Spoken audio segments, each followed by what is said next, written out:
নমস্কার সবাইকে, পূজাস ডায়েরিতে সবাইকে আমার ভালোবাসা ও আন্তরিক শুভেচ্ছা জানিয়ে আজকে আবার একটা লং ভিডিও নিয়ে চলে আসলাম। সেটা হচ্ছে চাল কুমড়োর রেসিপি। সবাই তো ঘন্ট খেয়ে থাকো মাছ দিয়ে, চিংড়ি মাছ, মাছের মাথা দিয়ে। তো আজকে দেখো একটা ভিন্ন স্বাদের চাল কুমড়োর রেসিপি নিয়ে চলে আসলাম। এখানে চাল কুমড়োটাকে, নিরামিষ একটা রান্না, তো চাল কুমড়োটাকে এভাবে চাক চাক করে কেটে নিয়েছি, একটু কেটে কেটে নিয়েছি, নিয়ে এখানে হালকা ভাপা দিয়ে নিয়েছি। চাল কুমড়োটাকে একটু মোটা টাইপের কেটেছি, তো তাই। তো তোমরা যেরকম যেভাবে শেপে কাটতে চাও কেটে নিও। তো দেখো এখানে আমি তেলের মধ্যে কিন্তু লবণ হলুদ দিয়ে নিয়েছি, কেননা এটা সেদ্ধ করে নিয়েছি চাল কুমড়োটা, তাই আর কি। সেদ্ধ করা চাল কুমড়োটাকে লবণ হলুদ আগে দিইনি, তেলের মধ্যে দিয়ে এটাকে ভালো মতো কিন্তু ভাজতে হবে। বন্ধুরা, ভালো মতো ভেজে নিও, না হলে কিন্তু কাঁচা একটা গন্ধ মানে কেমন একটা আসবে। তো দেখো এখানে চাল কুমড়োটা আমি পুরো ভাজা হয়ে গেছে, ভীষণ একটা সুস্বাদু খাবার।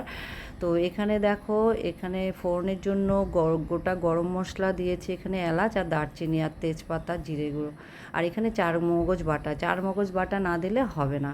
তো এখানে কিশমিশ আর জিরে গুঁড়ো, লঙ্কা গুঁড়ো, বাস এইটুকুই আর ইনগ্রিডিয়েন্টস। তো দেখো এখানে ওই তেলে আর একটু তেল দিয়ে এখানে হচ্ছে জিরে আর হচ্ছে গরম মশলা আর তেজপাতা দিয়ে চার মগজটাকে আগে ভাজবো, কেননা চার মগজটাকে না একটু কাঁচা ভাব থাকে, তো এটাকে আগে একটু ভেজে নিব।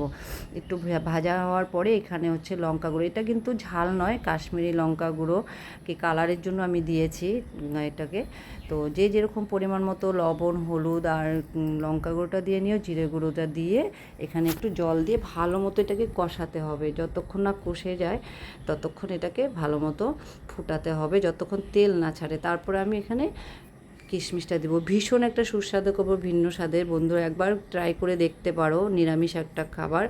তো ভালো লাগে, ভীষণ ভালো লাগে খেতে। আমার তো ভীষণ, আমি চাল কুমড়ো খাই না, কিন্তু এরকমভাবে রান্না করলে আমি খাই। তো দেখো এখানে এক এক করে দিয়ে, এখানে গরম মশলাটা দিয়েছিলাম, দেখাতে ভুলে গেছি, আর ঘি দিয়ে নামিয়ে নিলাম।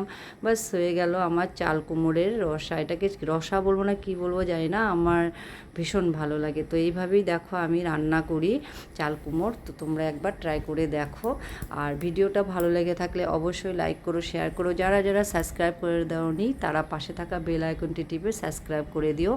তো রান্নাটা ভালো লাগলে কমেন্ট করো, পাশে থেকো সবাই। সবাই ভালো থেকো।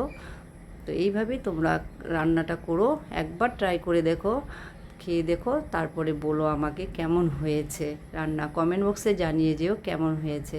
তো টাটা সবাইকে, ভালো থেকো।